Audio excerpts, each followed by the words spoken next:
Falar sobre a família de Jesus é um pouco assim difícil no sentido de que nós não temos tanto aspecto histórico para se falar da família de Jesus. O que nós temos é poucos relatos do que está na Bíblia. Então nós não temos assim uma história mais ampla como as outras lições que foi dada aqui, como de Davi, como a que eu dei na sexta-feira de Eli, onde nós temos bastante foco bíblico ali que mostra sobre essas famílias. Mas a de Jesus a gente não temos um relato histórico grande para falar da infância de Jesus, tá? Sobre a infância de Jesus nós temos muito pouco relatos bíblicos. Então, mas eu creio que, como já foi falado aqui várias vezes essa noite, essa tarde, que nós acreditamos pela fé o pouco que está escrito sobre a sua vida familiar é o suficiente para que nós possamos compreender que ele verdadeiramente é o Filho de Deus. E coisas que a gente temos aqui, eu trouxe alguma coisa sobre uma questão histórica que nós temos, muito pouco, eu não quero falar disso porque iríamos perder tempo, sobre os relatos mais que nós temos sobre a infância de Jesus, nós vamos encontrar em livros apócrifos, ou seja, relatos não inspirados. Então isso para nós não serve.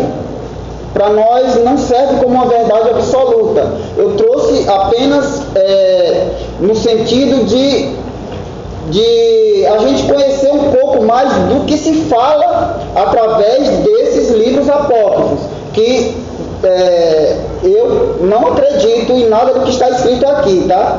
É só uma questão histórica. Por exemplo, um dos livros que fala mais da infância de Jesus é o Evangelho segundo Tomé, um apócrifo que conta essa história desse Jesus menino, que por sua vez ele conta uma história muito fantasiosa. É um livro já escrito alguns séculos depois de Cristo, já acho que 4 séculos depois. Então é uma história que não se enquadra com o nosso Messias, tá? Então o que nós temos de história através da família de Jesus, o que a Bíblia nos mostra, o que a Bíblia nos assegura, isso basta para nós, tá? Porque se a gente formos entrar na questão do livro apócrifos, nós vamos ver esse Evangelho de Tomé mostrando Jesus ainda menino, a partir dos 5 anos já começando a fazer milagres ali, enquanto a Bíblia nos mostra que ele começa o seu ministério após os 30 anos ali em Caná da Galileia, naquele casamento.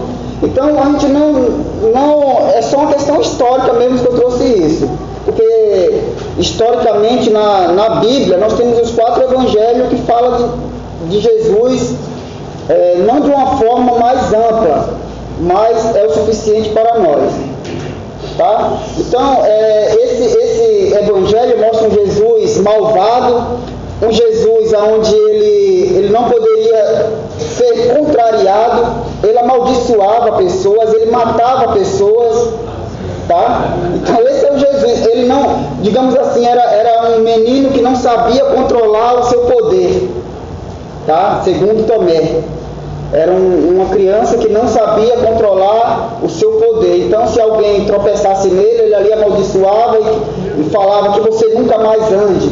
Então, irmãos, essa eu estou falando isso só para a gente ver o que se fala desse Jesus. Porque quando não se tem argumento histórico dentro da Bíblia, as pessoas procuram em outros livros. E muitas pessoas, lendo esses livros, elas acabam absorvendo algo disso. Por exemplo, eu acho que algum de vocês já viram algumas heresias por aí falando que Jesus, que está nesse livro de São Tomé, que Jesus ele assume a carpintaria do pai aos 12 anos e com ele não era mais trabalhando, fazendo as coisas, era haja.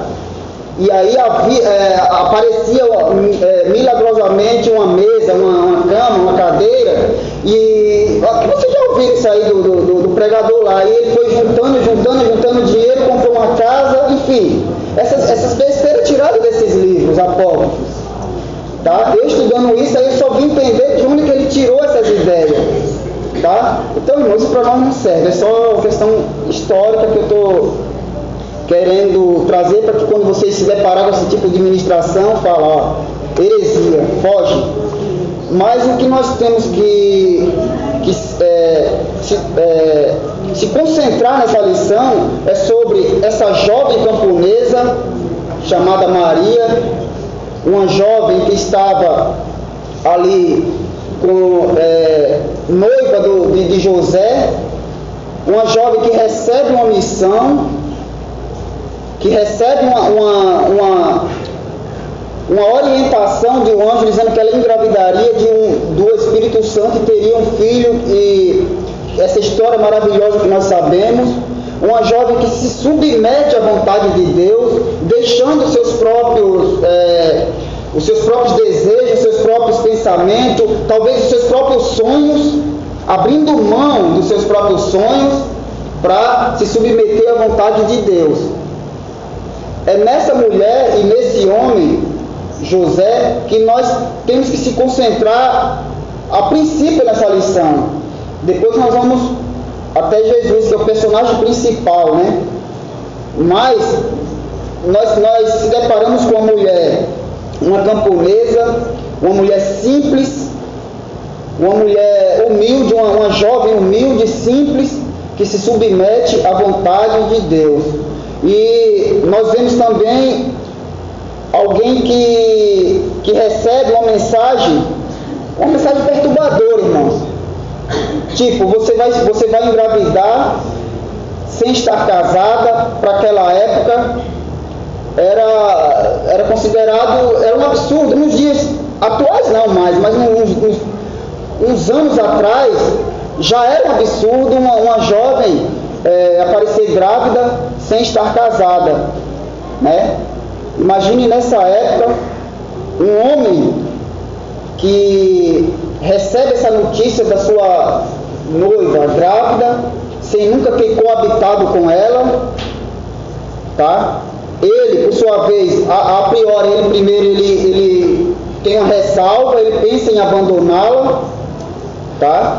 Ele pensa em abandoná-la, mas ele recebe também um anjo em sonhos, e o Senhor fala ali com ele, olha, não deixe essa mulher, porque o que ela está esperando não é fruto de homem, mas é obra do Espírito Santo. Então nós vemos esses dois, José e Maria, a total submissão a Deus, a total submissão a um chamado de Deus. Porque se talvez eu ou qualquer um dos irmãos falasse, não quero, porque nesse contexto aqui, ele tinha certeza que não era pai dessa criança. Então a primeira coisa que ele quis fazer foi deixá-la, tá? Mas ele recebe o chamado uma palavra de Deus em sonhos através do anjo, e ele aceita essa condição, tá? Ele aceita essa condição de ser de continuar com Maria.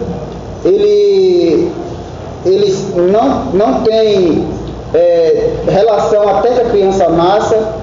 Aí eles formam essa família, tá? E as coisas que a gente não temos, a Bíblia não nos deixa claro. Uns falam que José era bem mais velho do que ela, então isso a Bíblia não mostra isso, tá? Então, irmãos, o que nós temos é uma mulher submissa a Deus, uma mulher que, a partir de então, ela tem o seu primogênito, tá? Ela tem esse seu primogênito, depois ela tem outros filhos e filhas, pelo menos 2 filhas, né? Não sei se mais, mas no mínimo 2 filhas, que é o texto que nós temos, que fala os seus irmãos e as tuas irmãs, então é mais de uma, né? Então, nós vemos aí a construção de uma família. Ao contrário de várias famílias que nós estudamos aqui ao longo dessas semanas, ao contrário das famílias de Davi, de Eli, de outras famílias que os seus chefes não souberam educar os seus filhos nos caminhos do Senhor, essa família, ela nos mostra que eles eram pessoas que andavam no caminho do Senhor, ensinavam seus filhos no caminho do Senhor. A gente vemos que essa sabedoria, às vezes até a gente se perde um pouco ao querer compreender a sabedoria de Jesus, menino ainda aos 12 anos. Muitos pensam que simplesmente pelo fato dele ser o Filho de Deus, que aquela sabedoria era simplesmente só celeste, uma sabedoria que vinha direto de Deus e era verdade, mas isso não deixa de os pais ensinarem ele nas leis do Senhor, dos pais levarem os seus filhos a ensinar nos caminhos do Senhor. Que uma criança judaica, aos 12 anos, ele já tem que saber todo a Torá, ele tem que conhecer a palavra do Senhor. E assim Jesus foi criado, num ambiente familiar onde se adorava a Deus, num ambiente familiar onde se buscava a Deus. Tá? Uma jovem que se submete à vontade de Deus, que abre mão das suas vontades. Essa é a grande realidade. Talvez ela ali com José, eles tinham planos para o seu futuro, mas de repente ela recebe uma missão de ser a geradora do Messias, e ela aceita, ela se submete à vontade de Deus, e isso faz toda a diferença na família. Tá? Isso faz toda a diferença em uma família onde os pais se submetem à vontade de Deus. Nós vemos aqui, irmão, na lição que pessoas, às vezes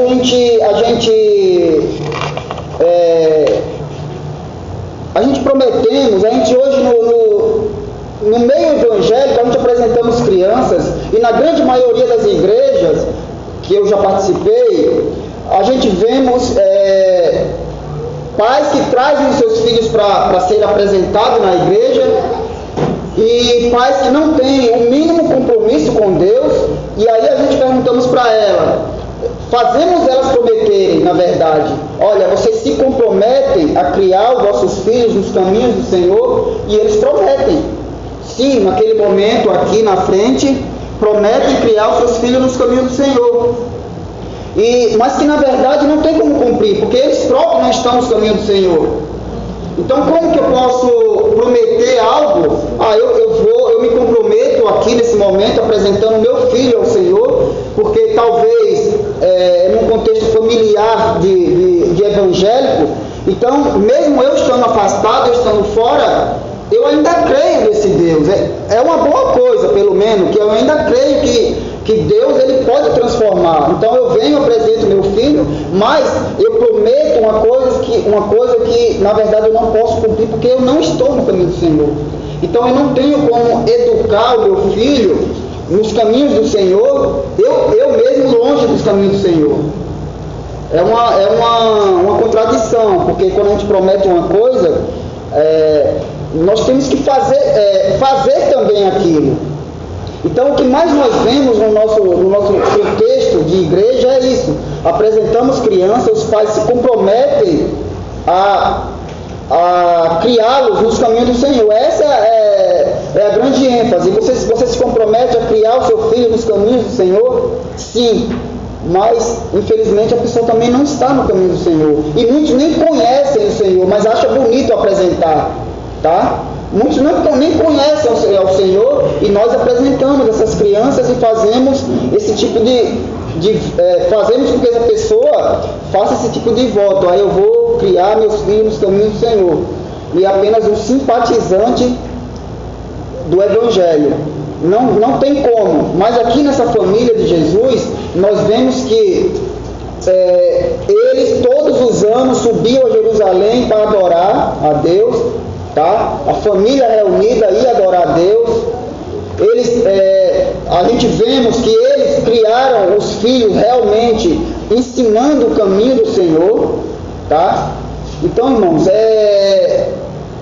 nesse contexto que eu estou falando de submissão, uma família que não se submete, um pai e uma mãe que não se submete à palavra do Senhor, ela jamais terá filho, eles jamais terão filhos que vão crescer sabendo que existe um Deus que criou todas as coisas. Às vezes erramos muitas vezes porque nós mesmos não estamos se submetendo à palavra do Senhor. E por vezes nós não se submetemos à palavra do Senhor e queremos impor essa submissão aos nossos filhos. Como exemplo, é lógico que eles vão dizer, não, eu não quero também. Eu não quero, porque o Senhor não segue, por que o Senhor quer que eu siga, que eu sirva esse Deus? Então, irmãos, primeiramente, uma família, para ela ser bem-sucedida diante da palavra, diante de Deus, diante da sociedade, ela tem que se submeter à vontade de Deus. Muitas vezes nós temos que abrir mão da nossa vontade, abrir mão dos nossos planos, abrir mão daquilo que nós sonhamos para nós, para se submeter à vontade de Deus, tá? E a gente às vezes fazemos plano para os nossos filhos, fazemos plano já desde pequeno, já começamos a guardar um dinheiro para a faculdade deles, se preocupamos muito com o futuro secular dele, tá? Isso não é ruim, isso é bom. Mas a prioridade de um pai cristão, de um lar cristão, é se preocupar com o futuro espiritual dos filhos. Essa é a prioridade para um pai cristão, para uma mãe cristã, é se preocupar com o futuro espiritual dos seus filhos. Nós falamos aqui a semana passada sobre Eli. Eli, mesmo sendo um homem crente, um homem que andou nos caminhos do Senhor, isso é uma verdade. Se perdeu um pouco lá na criação dos seus filhos, é verdade, mas nós não podemos deixar que ele era um homem dedicado, era um homem que se preocupava com a obra do Senhor, mas se perdeu no cuidado com seus filhos, se perdeu com o cuidado espiritual da sua família. E são erros. Eu acho que quando nós terminarmos esse estudo bíblico sobre a família, nós temos que tirar alguma lição disso tudo e olhar os acertos de personagens bíblicos e olhar os erros também para não fazer igual. Nós vemos aqui a Sunamita, por exemplo, uma mulher de fé, uma mulher que assume a dor sozinha, tá? Vai ao encontro daquele profeta, mas ela assume aquela responsabilidade, ela deixa o marido dela lá continuando trabalhando e ela vai buscar em prol da família, tá? E nós, como eu falei, a gente se preocupamos muito com a faculdade dos nossos filhos, com o bem-estar dos nossos filhos, mas por muitas vezes não se preocupamos com o bem-estar espiritual dos nossos filhos. E eles vão crescendo, infelizmente, irmãos, cada vez mais longe de Deus, cada vez mais perto da igreja, dentro da igreja, mas cada vez mais longe de Deus. Infelizmente é o que nós encontramos hoje nas famílias. Pessoas que até frequentam a igreja, até se dispõem a trabalhar na obra de Deus, até criam os filhos na igreja, mas infelizmente longe de Deus. Criam no templo como os filhos de Eli, mas totalmente apartados de Deus, tá? Então, esses cuidados dessas lições, que nós viemos a entender o que Deus quer, o que Deus colocou nas nossas mãos, a responsabilidade de nós como pais temos de ensinar nossas crianças no caminho que se deve andar. Eu, a partir de um certo tempo atrás, a gente tinha feito um propósito lá na minha casa, de todos orarmos juntos na hora de dormir. tempo passa e a gente aí você começa a trabalhar até mais tarde, aí um já chega a estar dormindo, aí se perde isso. Essas coisas se perdem. Quando nós retomamos aqui essa lição sobre família, nós conversamos e falamos, não, peraí, nós estamos errando, nós não fazíamos isso, vamos continuar fazendo, vamos retomar essa oração em família. Porque é muito fácil a gente vir aqui pregar para os outros e achar que nós não precisamos disso. Mas as nossas famílias é quem mais necessita. Essa palavra aqui, ela é para todos nós. Então nós retomamos, isso é maravilhoso realmente. Você vê uma criança orando, você vê uma criança clamando a Deus, porque eles também necessitam de salvação. Tá? Então, nós se preocupamos muito com o bem-estar financeiro dos nossos filhos, mas negligenciamos de forma muito séria a vida espiritual dos nossos filhos. Tá? Aí chega uma certa idade, nós batizamos eles simplesmente porque já está na idade, tá? Batizamos simplesmente porque está na idade, e aí vai. Nunca conhecem a Deus, porque nós nunca apresentamos o Deus que nós servimos. E por que nós nunca apresentamos esse Deus para eles? Porque provavelmente também nós não conhecemos esse Deus como deveria, tá? Muito provavelmente a gente não conhecemos esse Deus como deveria conhecer. Como fala Oséias, conheçamos e prossigamos. Às vezes a gente conheceu um pouquinho, mas nunca prosseguimos em conhecer a Deus, tá? Vamos lá, vamos um pouquinho para frente.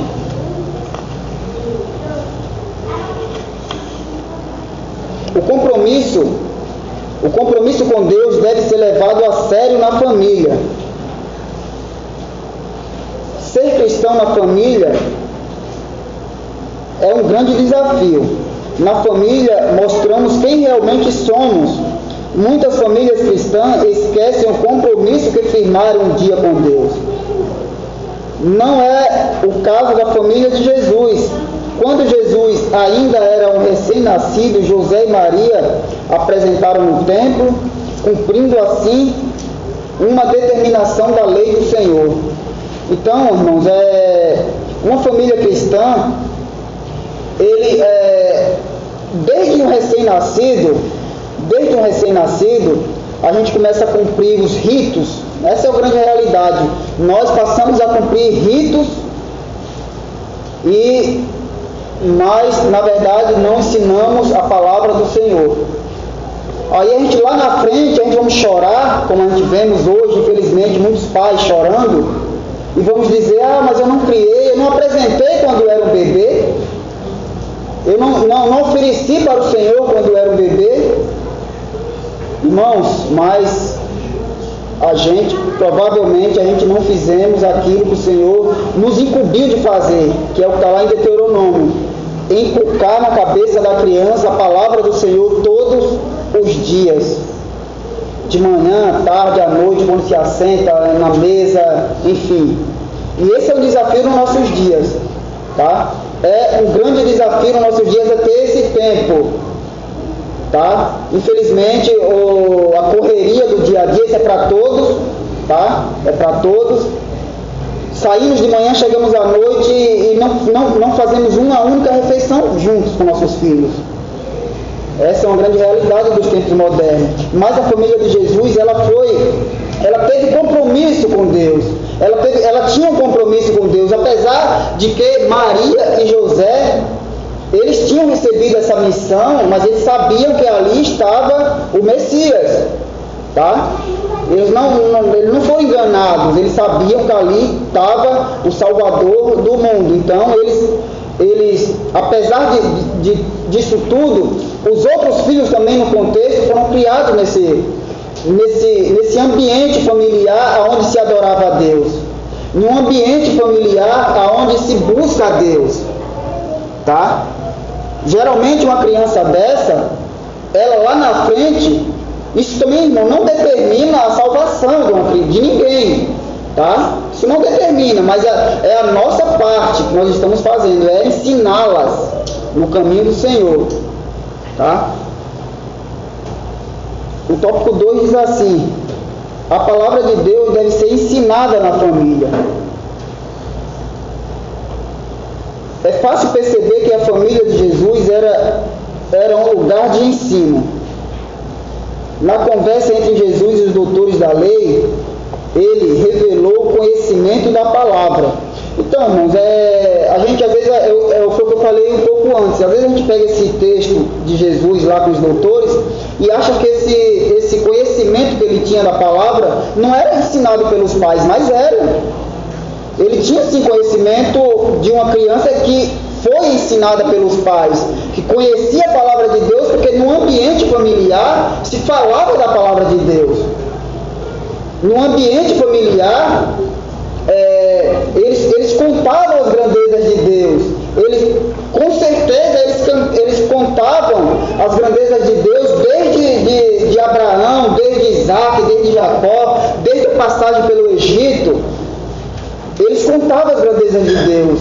Eles contavam no ambiente familiar, eles conversavam sobre esses grandes feitos de Deus. Então a criança vai crescendo, conhecendo a Deus, conhecendo quem é esse Deus. Tá? E hoje a gente pega nossos jovens, nossos adolescentes e vai conversar com os adolescentes, com os jovens por aí, para você ver o conhecimento que eles têm de Deus. E eu não falo, irmão, que nós temos muitos jovens que Deus chamou e as famílias ainda não foram alcançadas por Deus. Eu falo de jovens criados dentro da igreja, jovens criados num ambiente cristão, dentro da igreja, mas muitos fora de Deus. Tá? Então, no ambiente familiar aqui de Jesus, a gente podemos afirmar que Jesus ele foi criado numa família onde se ensinava a palavra de Deus, onde se falava das grandezas de Deus. Tá? Que isso sirva de exemplo para nós, que isso sirva de exemplo para que nós alimentar isso dentro das nossas casas, a falar mais das grandezas de Deus nas nossas vidas. Porque nós somos exemplo para eles. Quando nós falamos as grandezas de Deus que, na minha vida, para os meus filhos, eles vão entender quem é esse Deus, o quão grande é esse Deus. Tá? A submissão a Deus deve ser cultivada na família, que é uma outra questão de submissão a Deus. Ensinar também as crianças a ser submissas a Deus. Ensinar dentro do ambiente familiar o que é ser submisso a Deus. O que é se render à vontade de Deus. Ensinar eles a deixar o seu querer de lado. Às vezes a gente pensa que deixar o querer de lado é só do adulto. A criança tem que aprender também a ouvir não para o seu próprio ego e aprender a entender o querer de Deus na vida deles. Às vezes, quando uma coisa dá errada para uma criança, que ela está chorando, muitas vezes a gente fazemos de tudo para que ele alcance aquele objetivo, mas nós não paramos para ensinar para ele que talvez aquilo que ele perdeu não fosse a vontade de Deus para ele. Então, se ele perdeu, ele teria que ter a gente tentar implantar neles a ideia de que a vontade de Deus para ele é mais do que aquilo que ele perdeu, e não tentar suprir aquilo com coisas. Tá? Então, no ambiente familiar, a submissão da família a Deus é desse ponto também, é pegar as crianças, ensinar para elas que elas também devem ser submissas aos pais, ser submissas a Deus, aos pais, tá? Para quando elas crescerem, é o que eu falei, o que o pastor falou aqui sobre a escola, eu falei aqui na sexta-feira, que nossos filhos vão na escola, aprontam uma escola, vem o bilhetinho lá, chamando os pais para ir lá, e o que é que nós fazemos? Eu falei isso na sexta-feira, vamos lá e brigamos com o professor, vamos lá e não queremos nem saber a verdade, vamos lá, e a verdade para nós é que nossos filhos contam, infelizmente. Isso não é forjar um caráter cristão. Tá? Isso não é forjar um caráter de alguém que serve a Deus.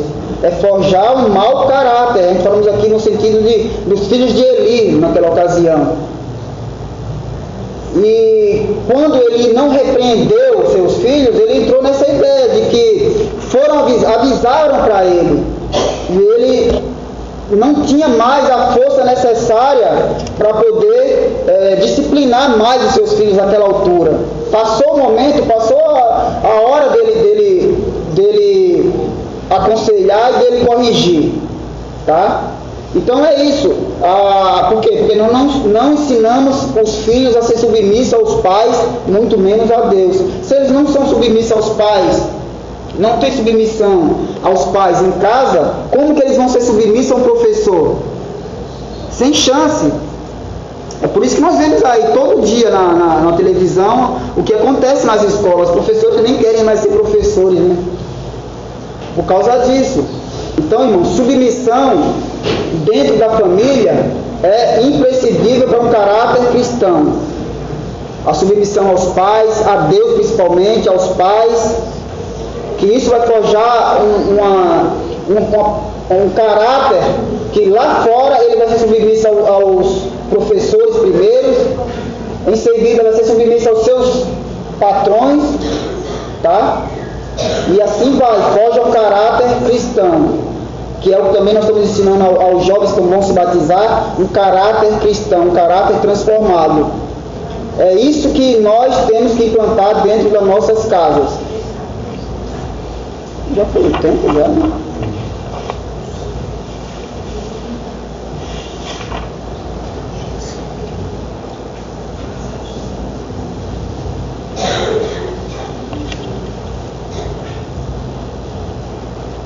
Então, irmãos, vamos lá para a gente podermos encerrar.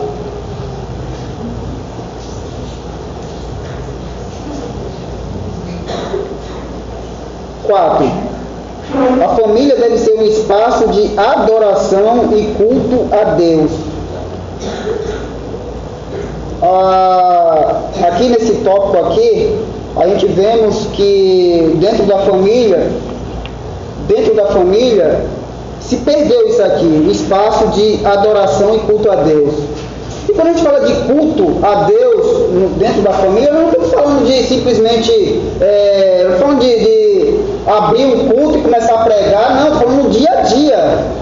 O culto a Deus dentro da família no dia a dia, cultuar a Deus dentro de casa, no dia a dia, normal. Tá?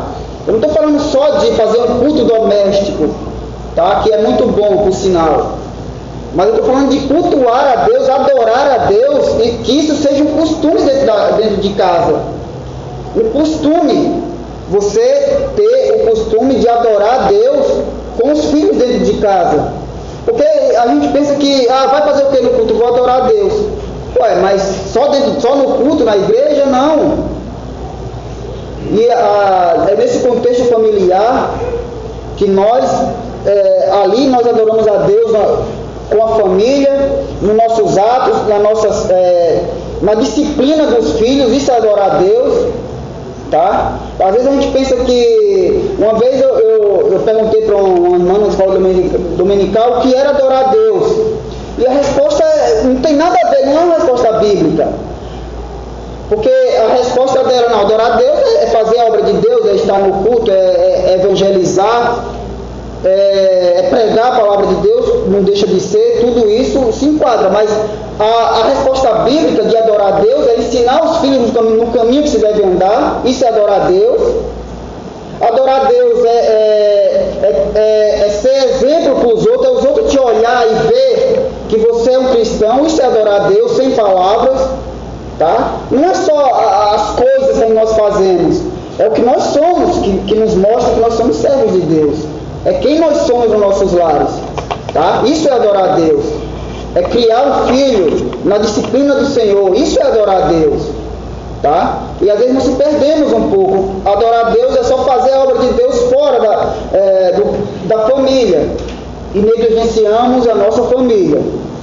Então, irmãos, que nós venhamos sair daqui, depois de tudo isso falado, todas essas palestras, todos esses ensinos, que nós venhamos sair daqui com uma coisa consciente de uma coisa: a responsabilidade pelos nossos filhos, pelo caráter dos nossos filhos, está diante de nós.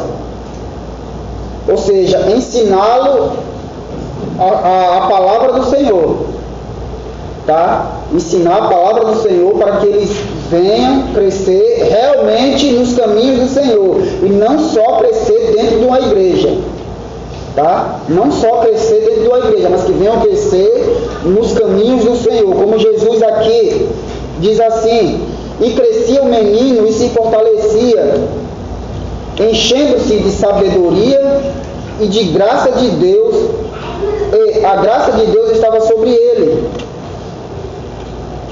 E crescia Jesus em sabedoria, estatura e graça diante de Deus e dos homens.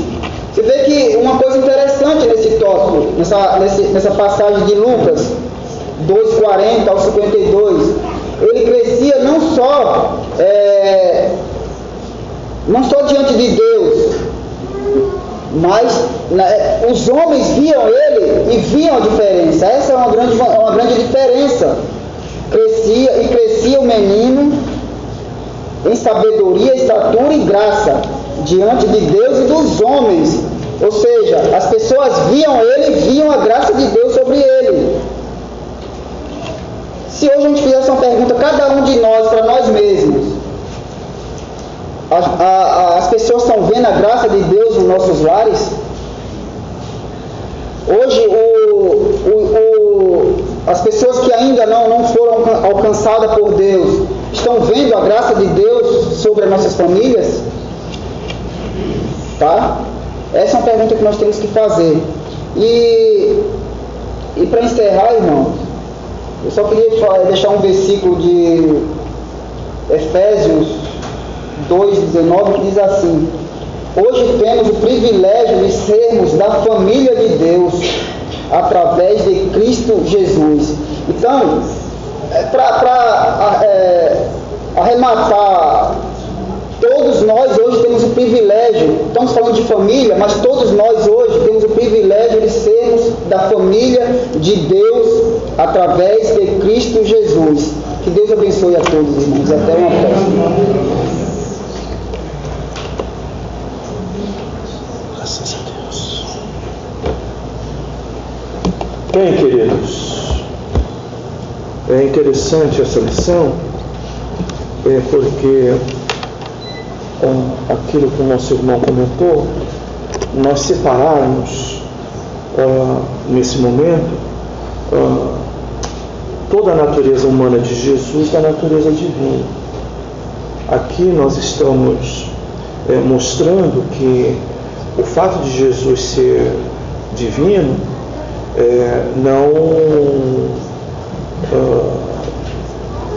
não tornou dispensável tudo aquilo que uma criança nascendo no lar cristão tem que de fato ser introduzida, ser mergulhada, tá? Não dispensou.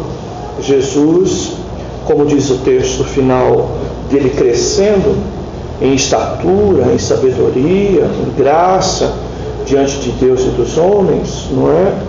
Tudo isso faz parte de um processo de aprendizado, tá? Aqui o que nós podemos focar como família é tentar isolar a criança, não é? Como tratamos uma criança. Se falamos lá da sunamita da mulher, não é? Aqui podemos isolar o próprio Jesus como referência de criança, como uma criança cristã deve ser tratada, tá? No primeiro momento, o que o nosso irmão enfatizou bem aqui, quer dizer, não basta nascer no berço evangélico, precisa ser criado dentro de princípios bíblicos. Nascer dentro de um lar cristão é bom? É ótimo, tá? Mas isso não torna dispensável que ele seja ensinado e que haja realmente um exemplo de lar cristão para aquela criança crescer, tá? Isso é fundamental, tá? quando nós falamos sobre isso, nós vamos entender algumas coisas interessantes.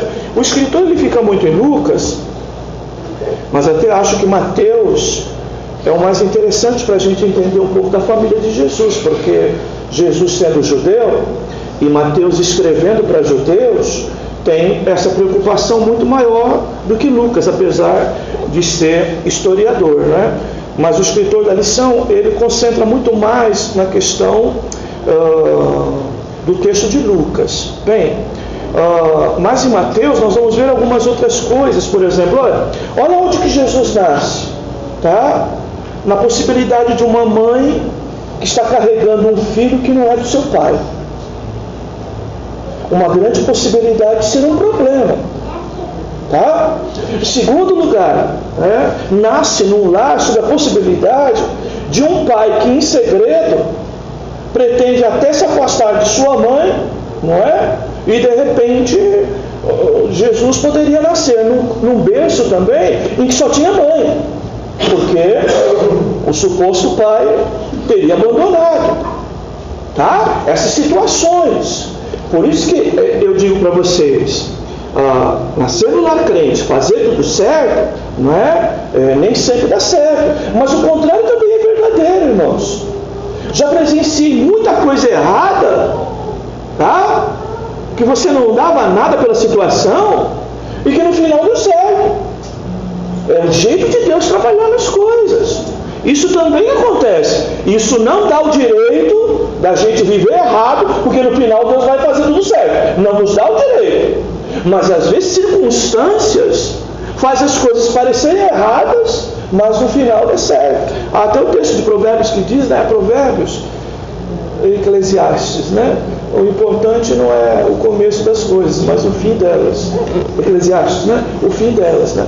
Eclesiastes está falando exatamente do fim dele, né? De Salomão. Eclesiastes é o último livro dele. Então, essas coisas que a gente precisa entender. Mais do que isso, irmão, tá? Diante dessa circunstância toda, olha lá, a possibilidade de ser uma mãe solteira ou sem marido.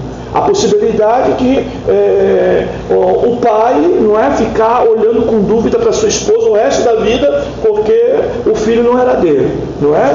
Bem, e Deus intervém em todas essas coisas. Mas tem uma situação pior no meio de tudo isso, tá? Que é o infanticídio.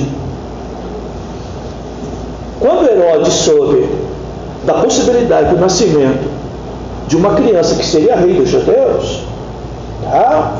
Ele faz plano, tá? De eliminar essa criança, tá? Maria e José, eles fogem para o Egito para proteger essa criança. Olha o que uma família faz.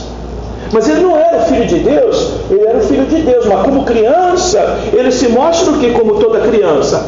Frágil, tá? Sob a possibilidade de morte. E está dependendo dos pais aí para protegê-los. E a ação, é lógico que há uma ação divina aí, mas é usar os pais para protegê-lo. E ele vai para onde? Para o Egito. Olha, se você lembrar, Egito não é um bom lugar na Bíblia. Egito sempre, e ir para o Egito é ir para o mundo. Mas nesse caso aqui, tá? Eles foram para o Egito se esconder, mas não viver o Egito. O padrão de uma família é realmente cristã, tá, queridos? E foi proteger. E olha só, Jesus foi preservado, mas foram poucas crianças que morreram. Os meninos foram dissipados todos lá, da mesma época. Morreu muita criança. Houve uma matança geral. Já que eu não encontro Jesus, eu vou matar todos. Já que eu não encontro esse possível rei, eu vou matar todos. Você não vê Jesus complexado, que por causa dele morreu um bocado de criança. Você também não vê pregadores apontando isso, que às vezes certas circunstâncias bíblicas, aonde Deus é soberano, gera-se prejuízos, tá? Então essas crianças todas sofreram prejuízo da mão de Herodes, tá, queridos? Então essa possibilidade possibilidade, então, do tipo, por que Maria não pensou nela mesma, não é? E dá sobre a possibilidade de aborto, tá? O risco do infanticídio que Jesus viveu, todas essas coisas que nós temos que nos preocupar. Então, nesse sentido, a criança é frágil, então ela precisa de assistência, ela precisa de acompanhamento, ela precisa de cuidado. Como eu costumo dizer, criança não é capim, filho não é capim. Precisa de assistência, precisa de cuidado. E não é só cuidados espirituais. Precisa uma assistência geral sobre as coisas. E nisso você vai ver que a família de Jesus, com todas as potencialidades para ser uma família defeituosa, é uma família exemplar. Mais do que isso, quando Jesus nasce, irmãos, ele nasceria com todas as potencialidades para ser ou fariseu, ou saduceu, não é? Ou essênio, herodiano nem tanto. Por quê? Porque Israel vivia de seitas. A boa palavra tinha sumido. Tanto que quando Jesus começa a pregar, as pessoas reconhecem nele a autoridade. Ele não fala como os escribas e como os fariseus. Tá? Então, outra coisa interessante, Jesus, quando ensinado e foi debater com os próprios doutores, havia debate realmente, mas não era só Jesus que participava disso. Geralmente a criança era introduzida já nesse meio, nessa idade, provavelmente de 12 anos, que a gente chama hoje de pré-adolescência, mais ou menos nessa idade, tá? Para você ver. Então, isso também pelo lado humano. Então, para você entender que uma criança de 12 anos, já na época de Jesus, tinha capacidade de absorver a boa palavra. Hoje nós vivemos muito contextos por aí, que escolinha de criança nas igrejas, entendeu, irmãos? É para tapar buraco. É para o folgado do pai não ter preocupação com o filho no culto. Entendeu? Mas o que nós precisamos entender é que é para se ensinar evangelho para a criança mesmo. Como foi falado aqui, é para a criança ser levada ao arrependimento mesmo, ter vida com Deus. Porque senão ela é só mergulhada nos ritos, como já foi falado aqui. Tá? O ir e o vir da igreja. Tá? Mas a criança precisa ter vida com Deus, irmãos. Porque senão ela cresce e a primeira oportunidade que ela tem, o que ela faz? Ela corre na igreja. Primeira oportunidade. Por isso que nós precisamos ensinar a criança desde cedo. Tá, irmãos? Essa é a grande chance. O que eu falei para os irmãos anteriormente, às vezes nós renegamos departamento infantil, adolescência, juventude, para qualquer um cuidar dessa área. Tá? Eu fui uma época terceiro pastor da Assembleia de Helena Maria, eu era o professor titular dos jovens. Eu era o superintendente da escola dominical, mas a minha classe era a dos jovens. Entendeu, irmãos? Para gerar algum tipo de influência. Entendeu? Porque o melhor professor é para a classe dos adultos. Tá? Então, e a gente renega essas coisas na igreja. E o que nós vemos hoje é um mundo preparando criança. E o baile que as crianças nos dão hoje, em todas as áreas, principalmente essa, que será a marca do anticristo. Sabe qual é? A tecnologia. A ferramenta do anticristo. Pega uma criança, chega no celular desse aqui, dá baile na gente. Goleada, 50-0. Não é? A gente nem consegue tocar na bola. Não é? Então, compromisso, submissão, não é? Ensino sistemático, padrão familiar, quando todas as circunstâncias iniciais eram contrárias. Tá? Provavelmente, queridos, Jesus, não é? Não que ele diria haja, né? Haja cavalete, haja flipchart, haja mesa, haja, não é tribuna, não. Mas Jesus foi ensinado na profissão do seu Pai. Tá, queridos? ensinado na profissão do seu pai. Por isso a expressão ele não é o filho do carpinteiro. Havia uma ligação direta, tá? E até desprezavam Jesus por conta disso. Outra coisa, o próprio Jesus nasceu o quê? Numa família humilde. Mas em Israel, isso é o favorável, por isso que eu digo que o contexto judaico é mais interessante para se estudar. A família judaica, os pais nunca perderam essa referência. A prioridade da educação e do ensino na lei de Moisés era dado na família, era dado pelos pais. Tá? Não é como o nosso irmão disse, um culto, eu não quero fazer culto, vou fazer um culto de ação de graça. Aí o pastor que vai dirigir, eu digo, sai pra lá, meu irmão, eu faço culto de ação de graça, eu dirijo você. Se tiver bolo, me convida para comer bolo. Vou lá dirigir culto, já faço isso na igreja direto, faz você na tua casa. Se tiver bolo, me convida para comer o bolo, mas não vou fazer o culto. Larga Deus, chulé. Né? Mas não é aquela coisa, irmãos, é ensinar a palavra, é orar junto. Tá, irmãos? Não precisa fazer um culto no nosso padrão, que eu costumo dizer, não é rito. Quantas vezes eu tenho que tirar hino aqui, por oração no lugar de hino, para você ver que não é rito. Mas aí, acabou de dar a palavra introdutória, vem o rito. Vamos para o louvor. Meu irmão, já não está combinado de não ter louvor agora. Mas o rito, parece que incorporou. Entendeu? É que nem tirar oferta. Os irmãos não sabem tirar oferta sem hino. Aí né? A voz do trovão já gritou. Mas os irmãos também não sabem contribuir sem o hino. Jesus! É o rito. Uma dependência. Entendeu, meus amados? Então, é o ensino da palavra de Deus. Então, por isso o texto ensina a criança no caminho que deve andar. O texto não diz, leve a criança para o culto. Ensina a criança no caminho que deve andar. O caminho é levar para o culto também? Mas não é só isso. É levar uma criança no caminho de instrução. Tá bem, queridos? Graças a Deus por esse bom exemplo que é José, Maria e a família de Jesus. Pastor, um dia desse eu estava ouvindo uma reportagem com uma judia. Ela estava falando sobre Israel lá, como é que é, lá na Bandeirante.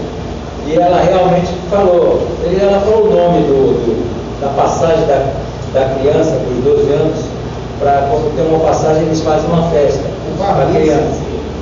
Hein? Não sei como é que é o nome lá. Mas ela falou que aos 12 anos, aquele menino, ele já passa a frequentar a escola dos adultos, dos a sinagoga. Aos 12 anos. Aí o que eu quero dizer com isso? Se a gente faz uma reunião em casa de irmãos, a primeira coisa que a gente faz, tira as crianças, vai brincar, vai para lá, não deixa as crianças participar. Eu lembro que quando eu tinha 10, 12 anos, que fazia um culto lá em casa dos americanos, lá em Belém do Pará, eles faziam questão que a gente participasse, e uma vez me botaram para orar, eu nem sabia o que era orar. Aí ele falou, você vai orar do jeito que você sabe. Eu tremia mais que vara verde. E dali me despertou aquela vontade de sempre permanecer junto. É o que a gente falha muito. As crianças são colocadas de lado, não participam. Só os adultos, só os que vão participar do culto. Muitos fazem isso. É que nem a pergunta de alguns pais algum dia, né? Algumas vezes. É culto de família, não vai ter classinha de criança, né? Então, nem vou no culto hoje. Pelo amor de Deus.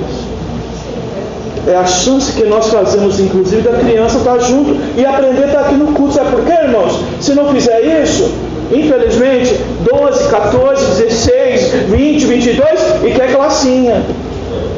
Bonitinho. Uma sulapada.